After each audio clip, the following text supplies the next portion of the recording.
One of the things that I always try to tell guys, especially during consultations, and even now, do Yeah. not forget your condoms. Ah, Don't forget all right. your So we jumping condoms. right into it. Let's go. Yeah, yeah.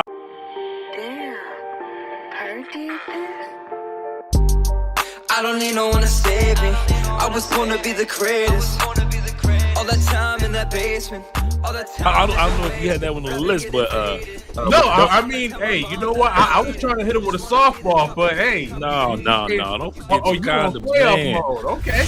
And the reason why I say that, sometimes we make the mistake of assuming that we understand where to go to. Okay, you met the female, and you don't know where to go to in the pharmacies, because you know Colombian pharmacies are made up a little different sometimes than U.S. pharmacies. Right. And you're walking around, 5-10 minutes. That 5-10 minutes, the female is getting antsy. Right. She's that's like, true. you know what? It's easy for a woman in a split second to talk herself out of some good loving.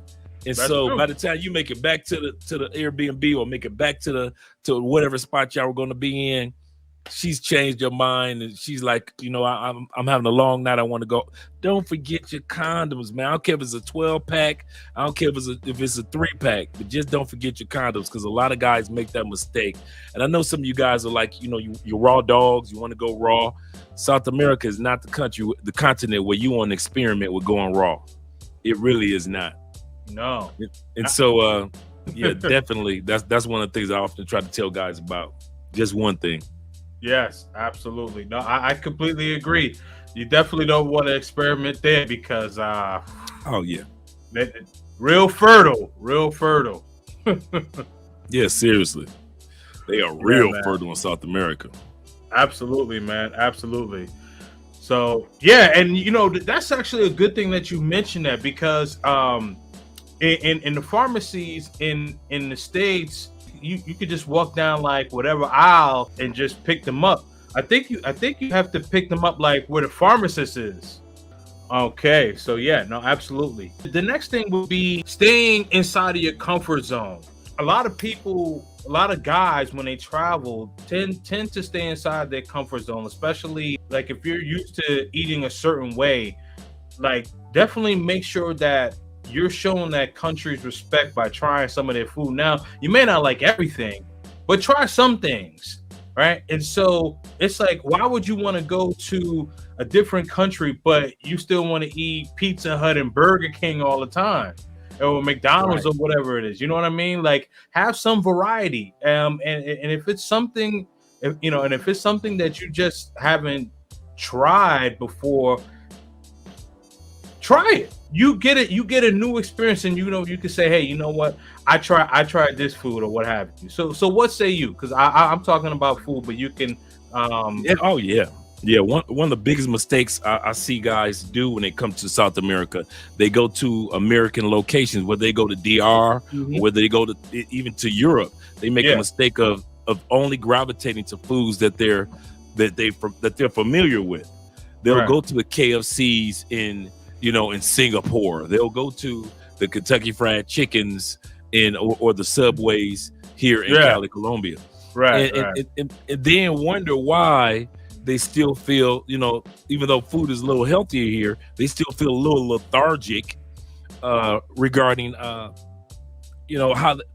well they should feel. And then there's the other thing. When you're buying a certain types of food, as you well know, Kings, it's a little bit more expensive to buy American foods in foreign countries than it would be in the United States. KFC, because it's an American brand, they make you pay the piper for that KFC. Oh, you want some KFC? Okay, it's going to be a little bit more extra than if you would have got the same chicken down the street. That's true. Very, very true, man. So definitely add some variety. Man. So take some risks, guys. Again, that's another honorable mention. We haven't gotten to the list yet. So association, like you said, people will go to the Americanized territory, and I understand you go with what you're familiar with, but you don't want to familiarize yourself with the locals. If you want to get tapped into a certain area, or if you like a certain area, or if you're curious about a certain area, how are you going to learn about the area the most if you are not tapped in with the locals, right? And that's the thing, because if you're going to an Americanized area and you're socializing with all Americans, how are you able to know about this country, whether it be Brazil, different parts of Africa, Uganda, Kenya, Rwanda, wherever, right? Like, you're not going to be able to know about these specific areas unless you are actually socializing with the locals, as opposed to just only communicating with the Americans. Now, I'm not saying that you can't communicate with the Americans. I mean, of course, because they are, like, they'll understand like how you feel. You may have some nostalgia and things of that sort. They get that. But in order for you to really understand the culture of where you're at, you have to socialize with the local people. Absolutely correct. One of the things that I give a perfect example, I was getting a physical exam, just making sure my cholesterol was fine. And the brother that was there was my doctor. And so what I did was I said, hey man, I like to get some information from you outside of, your work environment. He's like, oh yeah, cool. Whatever you need. Excellent in English and so forth. So I'm going to schedule an interview with him, as well as connect with some other professional Afro-Colombians down here, because a lot of times people, like gravitates like, and I like to be around professional people. So I like to be around my people, but yet my people that are professional. And so that's who I gravitate to. But at the same time, as you were just saying, you have to be around the locals. The problem is you have to make sure that you pick and choose the right type of locals to be around. That's true. That too. Including the same thing, you have to make sure that if you're traveling, you don't want to, and you bump into somebody, you don't want to bump into the wrong brother. Just because he's from the States, that don't make everybody cool. Just because you bump into a dude in Medellin and you thinking that, oh man, another brother from the States. Well, you got to be careful what type of brothers you've been hanging around that's coming from the States. But when it comes to locals, there are some really good local people in every country that mean you well, that mean to introduce you to the country more than you even imagined. But you got to step out of that comfort zone. Even if you don't know the language. That's why I always say, if you don't know Spanish, go take some classes somewhere in regards to salsa classes, bachata, any type of dancing classes. You'll meet somebody and they help you come out of that bubble. Also, when it comes to learning Spanish, go to language exchange meetups. Yes.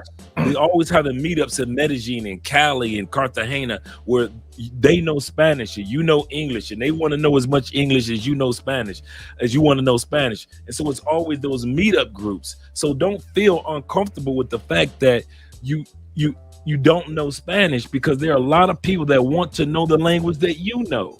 And I'm going to repeat that before I let Jay speak. There are people in other countries that value learning your language just as much as you value learning their language. So go to these meetup groups. They're all over Facebook in every city.